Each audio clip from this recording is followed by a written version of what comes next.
Madam ఎక్కువగా గుండె జబ్బు వచ్చే వాళ్ళకి అంటే మీ పేషెంట్స్‌కి ముఖ్యంగా ఒక విషయం చెప్పాలంటే ఏం చెప్తారు మేడం?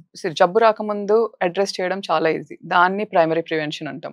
ఆల్రెడీ ఒకసారి జబ్బొచ్చిందంటే సంబడి ఒక హార్ట్ అటాక్‌తో వచ్చారనుకోండి. అప్పటికి నేను స్టంట్ చేస్తాను పేషెంట్‌కి. స్టంటింగ్ లైఫ్ లాంగ్ ట్రీట్మెంట్ కాదు. ఇది ఎన్ని రోజులు first question patients or attendants అడిగేది స్టంట్ ఎన్ని రోజులు ఉంటదని అడుగుతారు. హ్మ్.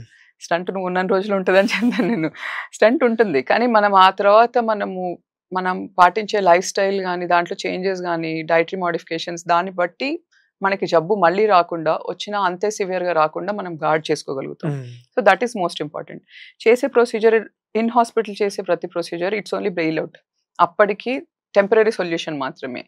బట్ పర్మనెంట్ సొల్యూషన్ నీ చేతిలోనే ఉంది స్టిల్. హ్మ్.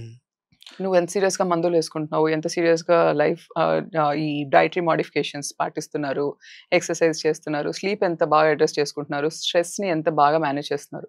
ఇవన్నీ గైడ్ చేస్తాయి. కొంతమంది పేషెంట్స్ ఏంటంటే చాలా హెల్తీ లైఫ్ స్టైల్ ఉంటుంది. కానీ మళ్ళీ మళ్ళీ వస్తారు. అవి బికాస్ ఆఫ్ జెనెటిక్స్. ఓకే. జన్యుపరమైన జబ్బులు. వాటిని మనం అరికట్టలేము, ఆపలేము. హ్మ్. అట్లాంటి వాళ్ళకేంటంటే frequent follow ups. At least once in 3 months ఒక స్ట్రెస్ టెస్టో, లేకపోతే 6 months stress test. Frequent follow ups. Okay madam.